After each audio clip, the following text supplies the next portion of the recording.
Bismillahirrohmanirrohim. Assalamualaikum warahmatullahi wabarakatuh. Bagaimana kabarnya hari ini anak soleh dan soleha? Ya, semoga sehat walafiat ya. Amin. Ya, baik anak soleh dan soleha, hari ini kita bertemu kembali pada pelajaran pendidikan akhlak. Nah, materi hari ini yang akan kita pelajari mengenai adab berpakaian dan berhias. Silahkan yang sudah memiliki buku ajar pendidikan berislam dibuka halaman 14. Namun sebelum kita memulai pembelajaran, marilah kita bersama-sama membaca doa sebelum belajar. Bismillahirrahmanirrahim.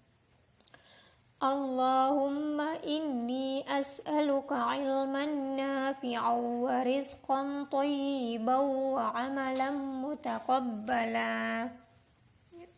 Baik anak soleh soleha, adab berpakaian dan berhias. Nah, Islam adalah agama yang kamil atau sempurna dan mutakamil atau integral. Dan Islam mengatur semua aspek kehidupan manusia, termasuk tentang cara berpakaian yang sesuai dengan ketentuan Allah dan Rasul-Nya. Selanjutnya, pakaian merupakan nikmat agung yang telah Allah anugerahkan kepada hamba-hambanya supaya mereka menutup aurat. Kemudian Allah menambahkan kenikmatan tersebut dengan menganugerahkan riasi atau pakaian indah sebagai perhiasan. Nah, Allah Subhanahu wa taala berfirman yang artinya, "Hai anak Adam, sesungguhnya kami telah menurunkan kepada kalian pakaian untuk menutupi aurat kalian dan pakaian indah untuk perhiasan. Dan pakaian takwa itulah yang lebih baik." Hal itu semua merupakan ayat-ayat Allah supaya mereka berzikir mengingatku. Dalil ini terdapat pada Quran Surah Al-A'raf ayat 26. Ya. Oleh karena itu, seorang muslim hendaknya memperhatikan adab-adab yang berkaitan dengan pakaian. Di antaranya, yang pertama yaitu kita bahas dulu mengenai ketentuan pakaian laki-laki. Yang pertama, menutup aurat. Nah, menutup aurat merupakan adab mulia yang diperintahkan dalam agama Islam. Bahkan, seseorang dilarang melihat aurat orang lain karena hal tersebut dapat menimbulkan kerusakan, di mana syariat menutup semua celah terjadinya kerusakan. Nah, dalil ini terdapat pada Quran Surah Al-Ahzab ayat 59 yang artinya, "Hai Nabi, katakanlah kepada istri-istrimu dan anak-anak perempuanmu dan istri-istri orang mukmin, hendaknya mereka mengulurkan jilbabnya ke seluruh tubuh mereka. Yang demikian itu supaya mereka lebih mudah untuk dikenal serta mereka tidak diganggu. Dan Allah Maha Pengampun lagi Maha Penyayang." Jadi pada ayat tersebut menjelaskan bahwa Nabi diperintahkan untuk mengatakan kepada istri dan anak-anak perempuannya agar mengulurkan jilbabnya ke seluruh tubuhnya, agar mudah dikenal dan tidak diganggu. Ya, selanjutnya, jadi anak soleh soleha, laki-laki juga wajib berpakaian yang islami sebagaimana perintah Allah, yaitu menutup aurat. Nah, batas aurat laki-laki itu adalah anggota badan dari pusar sampai lutut. Sedangkan aurat perempuan adalah seluruh anggota tubuh kecuali wajah dan telapak tangan. Nah, pakaian yang tidak mengikuti ketentuan syariat Islam itu disebut pakaian jahiliyah. Setiap muslim haram memakainya. Jadi pakaian yang digunakan itu yang tidak sesuai dengan ketentuan syariat Islam, maka itu disebut dengan pakaian jahiliyah dan orang muslim haram untuk memakainya. Nah, kemudian ketentuan pakaian laki-laki yang kedua yaitu tidak boleh menyerupai orang kafir.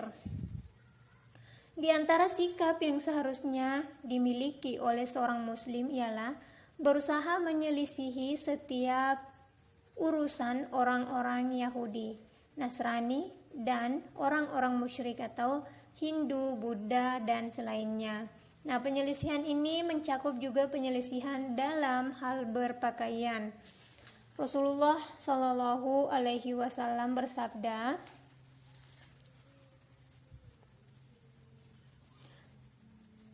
"Man tashabbaha biqaumin fahuwa minhum," yang artinya barang siapa yang menyerupai suatu kaum maka dia termasuk dari mereka. Hadis riwayat Abu Daud. Nah, kemudian ketentuan yang ketiga yaitu tidak boleh menyerupai pakaian wanita. Disadari atau tidak, anak soleh dan soleha, perkara ini telah tersebar di zaman sekarang.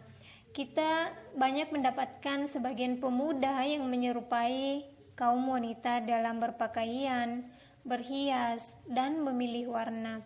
Padahal perkara itu merupakan perkara yang dilaknat oleh Allah Subhanahu wa taala. Nah, Rasulullah Shallallahu Alaihi Wasallam bersabda, Allah telah melaknat laki-laki yang menyerupai wanita dan wanita yang menyerupai laki-laki. Hadis riwayat Abu Daud dan Ahmad.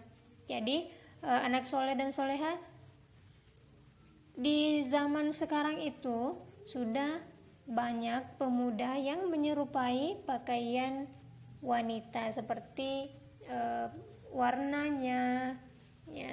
Padahal kita ketahui bahwa perkara itu merupakan perkara yang dilaknat oleh Allah Subhanahu wa taala. Ya, baik perkara yang ketentuan yang keempat yaitu tidak memakai pakaian dan perhiasan yang terbuat dari emas dan sutra. Emas dan pakaian sutra haram dipakai oleh kaum laki-laki, tetapi boleh bagi kaum wanita. Rasulullah bersabda, "Janganlah kalian memakai sutra, maka siapa yang memakainya di dunia, dia tidak memakai di akhirat."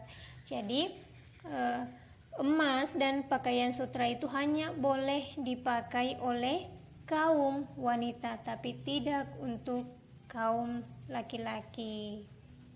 Ya. Selanjutnya yang kelima, tidak mengenakan pakaian syuhra atau tidak pamer atau menarik perhatian orang lain. Nah, dikatakan pakaian syuhra karena pakaian tersebut membuat pemakainya menjadi pusat perhatian, baik karena jenis pakaian tersebut sangat mewah atau sangat berbeda dengan kebanyakan orang. Ya, jadi itu yang dimaksud dengan syuhra, pakaian yang menarik perhatian orang atau pamer, ya. Rasulullah Shallallahu Alaihi Wasallam bersabda, barang siapa memakai pakaian syuhra, maka Allah akan memakaikan pakaian yang serupa pada hari kiamat nanti. Kemudian dalam pakaian tersebut akan dinyalakan api neraka. Hadis riwayat Abu Daud dan Ibnu Majah. Ya. Jadi di sini dijelaskan bahwa siapa yang memakai pakaian syuhra, maka Allah akan memakaikan pakaian yang serupa padanya pada hari kiamat nanti. Kemudian di pakaian tersebut akan dinyalakan api neraka. Astagfirullahaladzim. Ya. Kemudian selanjutnya ketentuan yang keenam yaitu tidak menyombongkan diri. Tidak untuk menyombongkan diri. Jadi berpakaian yaitu tidak untuk menyombongkan diri. Kemudian tidak terlalu sempit atau ketat. Jadi laki-laki juga tidak boleh menggunakan pakaian yang terlalu sempit atau ketat. Kemudian untuk celana atau sarung bagi lelaki tidak boleh melebihi mata kaki atau isbal. Kemudian tidak bergambar atau bergambar makhluk hidup dan tidak bergambar salib. Dan laki-laki juga dianjurkan untuk memakai pakaian putih. Iya, baik anak soleh dan soleha, silahkan setelah menyimak materi yang tadi, adapun tugasnya yang pertama yaitu apa yang dimaksud dengan aurat. Yang kedua, sebutkan 3 kriteria pakaian laki-laki. Jelaskan apa yang dimaksud dengan pakaian syuhrah. Tuliskan 1 hadis yang menjelaskan pakaian laki-laki tidak boleh melebihi mata kaki. Jadi ini kalian tuliskan 1 hadisnya yang menjelaskan bahwa pakaian laki-laki tidak boleh melebihi mata kaki. Kemudian yang terakhir, jelaskan kenapa kita harus berpakaian dan berhias yang islami. Kenapa kita harus berpakaian dan berhias yang islami? Ya, jadi itulah penjelasan beserta dengan tugasnya. Tetap semangat belajar di rumah. Terima kasih. Wassalamualaikum warahmatullahi wabarakatuh.